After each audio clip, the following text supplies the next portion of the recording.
एक छोटे से गांव में पवन अपनी पत्नी सुनीता और दो छोटे बच्चों के साथ रहता था। पवन मेहनत मजदूरी करके अपना गुजारा करता था। उसकी मजदूरी बहुत कम मिलती थी और महंगाई बहुत ज्यादा थी, इसलिए उसके घर पर दिन में एक बार ही खाना बनता था। वह कभी कभी सूखी रोटी खाकर ही अपना गुजारा करता था। एक बार गर्मी के दिनों में पवन की पत्नी बोली, गर्मी आ गई है। कई साल से हम और बच्चे एक ही छोटे पंखे में गर्मी काट लेते हैं और अब तो वह पंखे भी खराब हो चुके हैं। इस बार तुम नया पंखा ले आओ। अब उस पुराने टूटे पंखे में गर्मी नहीं जाएगी। बच्चों को गर्मी से परेशान देखकर रोना आता है। बच्चों को देखकर मुझे भी रोना आता है। मैं एक बदनसीब बाप हूँ जो घर में एक पंखा भी नहीं ला सकता। सुनीता, तुम तो जानती हो, मेरे रोज की कमाई से हमारा घर का गुजारा बहुत मुश्किल से हो पाता है। ऐसे में मैं पंखा कहाँ से ला सकता हूँ? एक पंखा की कीमत कम से कम 200 रुपए होंगे और मैं दिन में बड़ी मुश्किल से ही 100 रुपए कमा पाता हूँ। मेरे पास 50 रुपए हैं। ये 50 रुपये मैं बड़ी मुश्किल से जमा किए हैं। तुम्हारे 50 रुपये मोहन किसान से निकलते हैं, तो मुझे 50 रुपये लेकर एक पंखा ले आओ। पवन मोहन के घर अपने 50 रुपये लेने पहुंच जाता है। मोहन अपने घर के बाहर दरवाजे पर बैठा हुआ होता है। पवन को अपने घर आता देखकर मोहन उसे कहता है, अरे पवन भाई, आज मेरे घर कैसे आना हुआ? सब खैरियत तो है ना? हाँ भैया, ऊपर वाले का शुक्र है। दरअसल मैं तुम्हारे पास अपने उधार दिए हुए 50 रुपये लेने आया हूँ। मुझे एक पंखा लाना है। बगैर पंखे के रात दिन काटना मुश्किल हो जाती है। पवन भाई, तुम्हारा दुख मैं समझ सकता हूँ, लेकिन मेरी स्थिति भी कुछ सही नहीं है। इस समय घर में एक पैसा भी मौजूद नहीं है। तुम अपने 50 रुपए फिर कभी ले जाना। इतने में ही मोहन की पत्नी आ जाती है। तुम पवन भाई के पैसे क्यों नहीं देते हो? ऐसी गर्मी भरी रात बगैर पंखे के कैसे काटते होंगे? पवन भाई, मेरे पास यह 40 रुपए हैं, तुम इन्हें ले लो। बचे हुए 10 रुपए मैं तुम्हें बाद में दे दूंगी। पवन 90 रुपये लेकर पंखे की दुकान पर पंखा लेने जाता है। दुकान वाले बहुत सारे पंखे दिखाता है, लेकिन कोई भी पंखा 100 रुपए से कम नहीं होता। सेठ जी, मेरे पास केवल 90 रुपए हैं। आप मुझे कोई सस्ता सा पंखा दिखा दो। अरे भाई, 100 रुपए से नीचे कोई पंखा नहीं है। सेठ जी, मुझे यह 100 रुपए वाला पंखा दे दो। मैं तुम्हें 10 रुपए 2-4 दिन में लौटा दूंगा। हम ऐसे कंगाल को उधार नहीं देते। कौन पीछे पीछे फिरे? जाओ अपनी राह लो। 1 घंटा खराब करवा दिया। जेब में 90 रुपए लिए हो और पंखा लेने चला है 100 रुपए वाला। बेचारा सेठ की बात सुनकर निराश होकर घर की ओर निकल जाता है। रास्ते में वह सोचते जाता है, कितनी हैरानी की बात है। मैं सारा दिन काम करता हूँ, उस पर भी घर में कोई आराम का साधन नहीं है। ठंड में ठंड से परेशान और गर्मी में गर्मी से परेशान रहते हैं और ना ही कभी पेट भर खाना मिल पाता है। ऐसी जिंदगी जीने की से क्या फायदा, जब मैं अपने बच्चों को सुख नहीं दे सकता। बेचारी सुनीता ने घर से निकलते समय कहा था कि पंखा जरूर लेकर आना। अब मैं क्या जवाब दूंगा उसको? बेचारी मेरी वजह से कितनी परेशानियों का सामना कर रही है। अब मैं क्या करूं, कहां जाऊं? तभी पवन को गर्मी से परेशान एक बूढ़े आदमी दिखाई देता है, जो किसी गहरी सोच में डूबा हुआ आसमान की तरफ देख रहा था। उस बूढ़े आदमी को देखकर ऐसा मालूम हो रहा था जैसे वह बहुत बड़ी मुसीबत में है, लेकिन पवन उसे देखकर आगे बढ़ जाता है। थोड़ी दूर जाने के बाद पवन सोचने लगता है, मैं कितना निर्दय हूं, उस बुजुर्ग आदमी को गर्मी से परेशान देखते छोड़ आया। कहीं वह बूढ़ा आदमी गर्मी से मर ना जाए। पता नहीं उसने कुछ खाया होगा भी या नहीं। कितना बुरा होगा अगर मैं उसे इस हालत में छोड़कर चला गया। मुझे उसकी मदद करनी चाहिए। फिर पवन वापस उसे बूढ़े आदमी के पास चला गया। उस आदमी को गर्मी से परेशान देखकर पवन को उस पर तरस आ गया। फिर वह उस आदमी से बोला, बाबा, आप इतनी गर्मी में यहाँ क्यों बैठे हैं? क्या आपको कोई मदद चाहिए? बेटा, मदद तो मुझे चाहिए, लेकिन तुम मेरी क्या मदद करोगे? तुम्हारी कपड़े तो खुद तुम्हारी कहानी बता रहे हैं। बाबा, मेरे बस का हुआ तो मैं आपकी मदद जरूर करूंगा। ज्यादा ना सही तो थोड़ा बहुत तो कर ही दूंगा। बेटा, मैंने एक शुद्ध खोर से ब्याज पर पैसे लिए थे, लेकिन मैं समय पर उसके पैसे नहीं दे पाया। इसलिए उसने मुझे मेरे घर छीन लिया और मुझे बेघर कर दिया। मेरे पास इतने पैसे नहीं हैं कि मैं उस शुद्ध कोर को पैसे देकर अपना घर वापस ले सकूं, ना ही मुझसे अब कोई काम हो पाता है जो उसके पैसे कमाकर दे सकूं। बाबा, आपके बच्चे नहीं हैं? बेटा, मेरे 2 लड़के हैं। मैंने उन्हें दिन रात मजदूरी करके पढ़ाया था। जब उनकी नौकरी लग गई तो वह मुझे छोड़कर शहर चले गए। वहां जाकर उन्होंने अपना घर बसा लिया और मुझे भूल गए। एक दिन आए थे। दोनों भाई मुझसे मिलने नहीं, बल्कि मेरे जमीन बेचने। बड़ा बेटा कह रहा था कि पिताजी, मुझे शहर में बिजनेस शुरू करना है, इसलिए मुझे पैसे की बहुत जरूरत पड़ रही है। और छोटे बेटे को भी एक फैक्ट्री खोलनी थी, इसलिए दोनों भाइयों ने मेरी सारी जमीन बेचकर आधे आधे पैसे लेकर शहर चले गए और फिर कभी वापस नहीं आए। ये कहते कहते बूढ़ा आदमी रोने लगा। पवन ने किसी तरह उन्हें चुप कराया। बाबा, मेरी पत्नी मेरा इंतजार कर रही होगी। मैं आज उससे वादा किया था कि आज मैं पंखा लेकर आऊंगा, लेकिन मैं उसके लिए पंखा तो ना ला सका। इसलिए अब तुम एक काम करो, यह पैसे तुम ले लो। इन पैसों की मुझसे ज्यादा तुम्हें जरूरत है। हमारे पास पंखा ना सही, घर तो है, तुम्हारे पास वह भी नहीं है। अगर तुम और ज्यादा देर घर से बाहर रहे तो तुम्हारी हालत बिगड़ सकती है। इसलिए यह पैसे तुम उस सूदखोर को दे देना और उससे अपना घर वापस ले लेना। वह आदमी पवन से पैसे ले लेता है और पवन से कहता है, बेटा, तुम सच में बहुत नेक और अच्छे इंसान हो। आज जब तुम खुद अपनी परेशानियों से डूबे हुए थे, तब भी तुमने बिना किसी स्वार्थ के मेरी मदद की। यह तो गुण है जो किसी सच्चे इंसान में होता है। ईश्वर तुमसे हमेशा खुश रहे। तुम्हें इसका कोई अच्छा फल जरूर मिलेगा। मैं दुआ करता हूं कि तुम्हारी जिंदगी में कभी कोई कमी ना आए और तुम्हें हर खुशी मिले। ईश्वर हर पिता को ऐसे नेक और समझदार औलाद दे जो किसी के काम आ सके। तुम जैसे औलाद किसी भी बाप के लिए बड़े ही गर्व की बात होती है। वह बुजुर्ग आदमी पवन को बहुत दुआ देता है और फिर वहां से चला जाता है। पवन को उस बुजुर्ग आदमी की मदद करके आज बहुत खुशी मिल रही थी, लेकिन दूसरी ओर उसे दुख भी था क्योंकि वह अपनी पत्नी के लिए पंखा नहीं ला सका। लेकिन उसे इस बात की तसल्ली भी थी कि उसने खुद की गरीबी के बावजूद एक नेक काम किया है। ये सोचते सोचते पवन भी अपने घर चला जाता है।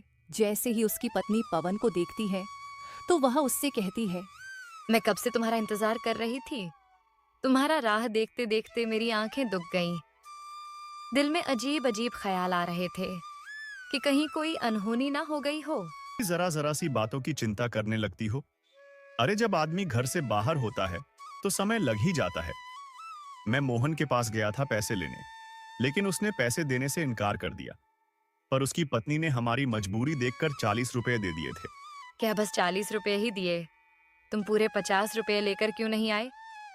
जब उधार लेने आया था तब तो बड़ा भला बन रहा था, और जब पैसे लौटाने का वक्त आया तो आनाकानी कर रहा है। तुम 10 बार उसके घर पैसे लेने चले गए, तब जाकर उसने तुम्हें 40 रुपए दिए हैं। अब न जाने 10 रुपए कब देगा। और पंखा का क्या हुआ? सुनीता, मैं जब पंखा लेने गया था, लेकिन कोई भी पंखा 100 रुपए से कम नहीं था। मैंने पंखे वाले से 10 रुपए उधार देने के लिए भी कहा, लेकिन उसने उधार देने से साफ इनकार कर दिया। आज के जमाने में कोई किसी को बिना कुछ फायदे के कोई चीज नहीं देता। अगर तुम उससे ब्याज पर 10 रुपए की उधारी करते तो वह तुरंत दे देता, लेकिन तुमने सही किया जो पंखा नहीं लिया। 10 रुपये की तो बात है, 2-4 दिन में इकट्ठे हो जाएंगे। लाओ 90 रुपये, मैं उन्हें संभाल कर रख देता हूँ। जब पंखा लाओगे तो दे दूंगी। सुनीता, उन 90 रुपए में से 80 रुपए मैंने एक बुजुर्ग आदमी को दे दिए। उसे पैसे की बहुत जरूरत थी, वह गर्मी से परेशान था। अगर मैं उसकी मदद नहीं करता तो शायद वह जिंदा ना रह पाता। फिर पवन ने विस्तार से सारी बात सुनीता को बताई। पवन की बात सुनकर सुनीता बोली, तुमने बहुत अच्छा किया जो उस बुजुर्ग आदमी को दे आए, लेकिन तुम्हें पता होना चाहिए कि जो दिया घर की रोशनी के लिए होता है उसे मंदिर में ले जाकर नहीं जलाया जाता। अब इस गर्मी भरी दिन में हम अपने बच्चों को क्या कहेंगे? भला इस गांव में कौन ऐसा आदमी है जो तुम्हारी 1 रुपए की हुई मदद कर दे। तुम बिल्कुल सही रहती हो सुनीता। मैं तुम्हारी बात से पूरी तरह सहमत हूँ। लेकिन वह बेचारा बुजुर्ग आदमी हमसे ज्यादा मुसीबत का मारा था। तुम चिंता ना करो, ईश्वर ने चाहा तो हमारे पंखे का भी कहीं ना कहीं से इंतजाम हो ही जाएगा। चलो तुम मेरे लिए खाना लगा दो, बहुत जोर की भूख लगी है। आज तो घर का आटा भी खत्म हो गया है। 4 रोटी का आटा बचा हुआ था। 2 रोटी बच्चों ने खा ली और 2 रोटी मैं आपके लिए रख दी। और तुमने क्या खाया सुनीता? तुम भूखी हो। मैं भी बच्चों के साथ 1-2 निवाला खा लिए थे। फिर सुनीता पवन के लिए खाना लगा देती है। जैसे ही पवन खाना खाने बैठता है, उतने में ही कोई घर का दरवाजा खटखटा आता है। सुनीता घर के बाहर जाकर देखती है तो एक बूढ़ी औरत खड़ी थी। वह सुनीता से कहती है, बेटी मुझ पर दया करो। मैं कल से कुछ नहीं खाया है, इसीलिए मेरी हालत बहुत खराब हो गई है और मेरे पास खाने के लिए कुछ भी नहीं है। कृपया मुझे एक खाने का को दे दो। भगवान तुम्हारा भला करेगा। बहुत लोगों के घर के दरवाजे खटखटा आए, लेकिन किसी ने दरवाजे नहीं खोला।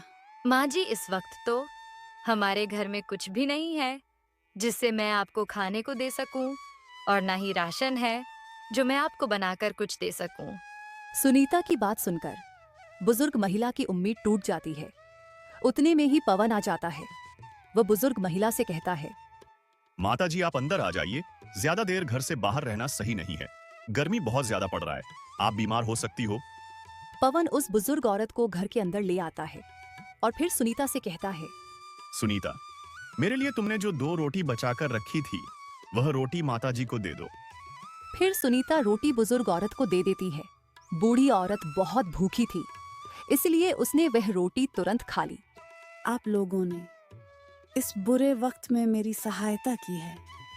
मैं तुम्हारा यह एहसान जीवन भर नहीं भूलूंगी। वह बूढ़ी औरत पवन और सुनीता को दुआ देती है और फिर वहां से चली जाती है। अगली सुबह सुनीता पवन से बोली, तुमने भी रात को कुछ नहीं खाया और बच्चे भी थोड़ा बहुत खाकर ही सो गए थे। तुम एक काम करो, तुम्हारे पास जो बचा हुआ रुपए है उसे घर का राशन ले आओ। पत्नी के कहने पर पवन घर राशन लेने के लिए बाजार की ओर चला जाता है। रास्ते में उसे एक बूढ़े आदमी के रोने की आवाज आती है। वह बूढ़ा आदमी अपने बेटे से कह रहा था, बेटा तू मेरा क्यों नहीं सुनता है? कितने दिन से कह रहा हूं कि मेरी बीमारी बढ़ती ही जा रही है। तू मुझे किसी हकीम के पास ले चल। पिताजी, मैं आपके इलाज के लिए पैसे कहां से लेकर जाऊं? आप तो जानते ही हो मेरे पास एक भी पैसे नहीं है। फिर भी आप बार बार कहकर मुझे शर्मिंदा क्यों करते हो? फिर पवन उस बूढ़े आदमी के पास जाकर उसकी रोने की वजह पूछता है तो बूढ़ा आदमी उसे कहता है, मैंने अपने इस बेटे को पालने के लिए दिन रात एक कर दी। बड़ी मेहनत मशक्कत से मैं इसे पाला है। जब यह 1 साल का था तभी उसकी माँ ईश्वर को प्यारी हो गई थी। मैं चाहता तो दूसरी विवाह कर लेता, लेकिन मैंने इसकी वजह से नहीं किया कि कहीं दूसरी पत्नी इसे परेशान ना करे और इसकी जिंदगी खराब हो जाए। और आज जब मैं बूढ़ा हो चुका हूं तो यह मुझे किसी हकीम के पास नहीं ले जाता जिससे मैं अपनी बीमारी का इलाज करवा सकूं। फिर बूढ़े आदमी का बेटा कहता है, मैं इस बात से सहमत हूं कि इन्होंने बड़ी ही तकलीफ से मुझे पाला है और पाल पोसकर जवान किया है, लेकिन मैं मजबूर हूं। मेरे पास इतने पैसे नहीं हैं कि मैं इनको किसी हकीम के पास ले जा सकूं। पवन दोनों बाप बेटे की बात सुनकर परेशान हो गया और फिर उसने अपना एक 10 रुपये जिससे वह घर का राशन लेने जा रहा था, बूढ़े आदमी के बेटे को दे देता है। इस 10 रुपये की मुझे भी बहुत आवश्यकता है, क्योंकि मेरे बच्चे बहुत भूखे हैं और इस 10 रुपये से मैं घर का राशन लाने जा रहा था जिससे मैं अपने परिवार का पेट भर सकूं। लेकिन अगर तुम्हारी पिताजी को समय से इलाज नहीं मिला तो इसकी जिंदगी खराब हो सकता है। इस 10 रुपये से तुम अपने पिताजी का इलाज करवा लो। वे बाप बेटे दोनों 10 रुपये लेकर पवन को ढेर सारे आशीर्वाद देते हैं और फिर वह लोग इलाज के लिए चले जाते हैं। और इधर पवन बड़ी उदास मन से एक पेड़ के नीचे आकर बैठ जाता है और मन में ही सोचता है, हे भगवान, मैं क्या करूं? मुझे अपने दुख से ज्यादा दूसरे के दुख दिखते हैं। अगर मैं घर पर राशन लेकर नहीं गया तो मेरे बच्चे भूखे रहेंगे और सुनीता को जब यह बात पता चलेगा कि वह पैसा मैं किसी दूसरे के मदद के लिए दिया हूं, तो वह बहुत गुस्सा करेगी। मुझे कुछ समझ में नहीं आ रहा है, मैं क्या करूं? पवन यह सब सोच ही रहा था, तभी उसके पास एक साधु बाबा आते हैं और पवन को उदास देखकर पूछते हैं, बेटा तुम इतने उदास में क्यों यहाँ बैठे हो, मुझे बताओ। मैं आपको क्या ही बताऊं बाबा, मेरे पास इतने दुख है कि क्या क्या बताऊं आपको। मेरे घर में कोई साधन नहीं है, ना खाने की, ना बच्चों की गर्मी में रखने की, और मुझे दूसरों का दर्द देखा नहीं जाता। अभी मेरे बच्चे भूखे हैं और मैं अपने बच्चों के लिए कुछ खाना लेकर नहीं जा पा रहा हूं। हाँ पवन, मैं तुम्हारे बारे में सब कुछ जानता हूँ। मैंने तुम्हें बहुत देखा है। तुम दूसरों की मदद अपनी जरूरत को भूलकर करते हो, इसीलिए आज मैं तुम्हारी मदद करने आया हूँ। बाबा मुझे कुछ समझ में नहीं आ रहा कि आप क्या कहना चाहते हो। तभी बाबा अपने झोले में से कुछ सामान निकालकर पवन को कुछ देते हैं और कहते हैं, बेटा ये लो मशीन, इस मशीन में आइसक्रीम बनते हैं और अभी गर्मी का मौसम है। तुम आइसक्रीम तैयार करके गांव में बेचो, तुम्हारी कमाई अच्छी होगी। पर बाबा मुझे आइसक्रीम बनाना नहीं आता, मैं ये मशीन लेकर भी क्या करूंगा? बेटा तुम चिंता मत करो, ये ऐसी वैसी मशीन नहीं है, ये एक जादुई मशीन है। बस तुम्हें इस मशीन में सिर्फ जितना आइसक्रीम बनाना है उतना पानी और चीनी की मात्रा अपने हिसाब से डाल दो, और फिर तुम जिस फ्लेवर में आइसक्रीम मांगोगे वह बनकर तुम्हारे सामने आ जाएगा। पर हाँ, याद रखना, यह आइसक्रीम की मशीन सभी के पास नहीं टिक पाते, ये सिर्फ ईमानदार और मददगार इंसान के पास ही रह पाता है। अगर तुम्हारी अच्छी कमाई होने लगेगी तो तुम यह आइसक्रीम के मशीन को किसी मददगार इंसान को दे देना। आपका बहुत बहुत धन्यवाद बाबा, जो आपने इतनी बड़ी मदद की। मैं आपका यह एहसान जिंदगी भर नहीं भूलूंगा। आइसक्रीम का मशीन लेकर पवन खुशी खुशी घर चला जाता है। तभी उसकी पत्नी हाथ में राशन का थैला ना देखकर उससे गुस्से में पूछती है, क्यों जी, आज भी किसी को पैसा दान में देकर आए हो क्या? घर में तो खुद के खाने के लाले पड़े हैं और चले हो समाज सेवा करने। अरे सुनीता, पहले मेरी बात तो सुनो। मैं घर में सच में राशन लेकर नहीं आया हूँ, पर ऐसा चीज लेकर आया हूँ जो तुम खुशी से झूम उठोगी। हाँ जी, तो बताओ ना, ऐसा क्या चीज लेकर आए हो जो हमारा और हमारे बच्चे का पेट भर सके और गर्मी से राहत मिले। फिर पवन सुनीता को वह जादुई आइसक्रीम मशीन के बारे में सब कुछ बता देता है। सुनीता भी यह बात सुनकर खुशी से झूम उठती है। परंतु अब बात यह थी कि आज के खाने के लिए और आइसक्रीम बेचने के लिए ठेला का इंतजाम कहाँ से करे। ए जी, आप चिंता मत करो, मेरे माँ के दिए हुए सोने की अंगूठी को आप ले जाओ। सुनार के पास गिरवी रखकर कुछ पैसे उधार ले आना। फिर जब पैसे आ जाएंगे तब तुम वह अंगूठी को छुड़ा लेना। कम से कम आज बच्चे भूखे तो नहीं रहेंगे और आइसक्रीम बेचने के लिए ठेला भी आ जाएंगे। हाँ सुनीता, तुम सही कहती हो। लाओ, दे दो मुझे वह अंगूठी। मैं सुनार के पास जाता हूँ, फिर सामान और ठेला लेकर आता हूँ। फिर सुनीता पवन को वह अंगूठी दे देती है और पवन खाने का राशन और ठेले लेकर घर आ जाता है। लो सुनीता, तुम खाना बनाओ, फिर हम लोग खाना खाकर आइसक्रीम बनाएंगे। फिर वह लोग बड़े मजे से खाना खाकर सुनीता और पवन आइसक्रीम बनाने लगते हैं। बच्चों आइसक्रीम को बनता देख बड़ा खुश होता है। ए मेरी जादुई मशीन, मुझे चॉकलेट फ्लेवर का 50 आइसक्रीम बनाकर दो।